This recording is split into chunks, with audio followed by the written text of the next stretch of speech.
ใจเลยน้องลาอายนี่นะพร้อมจะดูแลสาวแม่ห้างอ่อนบางอ่อนอย่าเศร้าโศกาอายสิเป็นคนเยียวยารักษาใจที่มันเป็นแผลอายุยังน้อยปล่อยเขาไปน้องอย่าได้แค่หัวใจที่มันเป็นแผล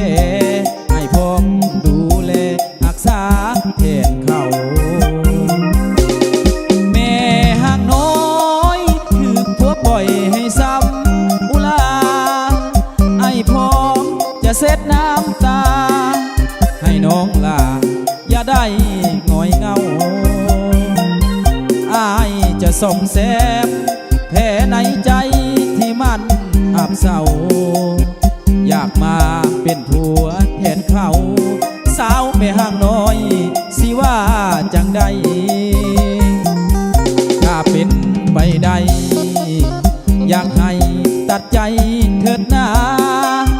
มาหากับอายดีกว่าลืมเข้าไปซะอย่าได้เสียใจหน้าตายังดีหุ่นยังเซ็กซี่กว่าไผหากได้น้องมาเป็นแฟนอายสิหักจนตายสาวแม่ห่างน้อย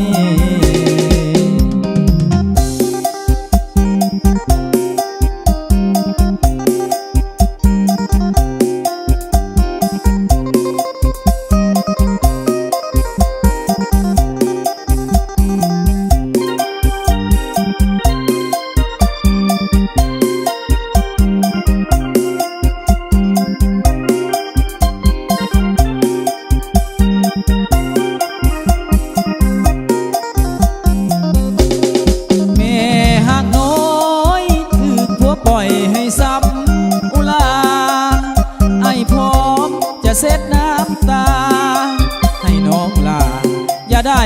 หงอยเงาอายจะส่อมแซมแผลในใจที่มันอับเศร้าอยากมาเป็นผัวแทนเขาสาวแม่ห่างน้อยสิว่าจังใดถ้าเป็นไปได้อยากให้ตัดใจเถิดนามาหากับอายดีกว่าลืมเข้าไปซะอย่าได้เสียใจหน้าตายังดีหุ่นยังเซ็กซี่กว่าไผหากได้น้องมาเป็นแฟนอาย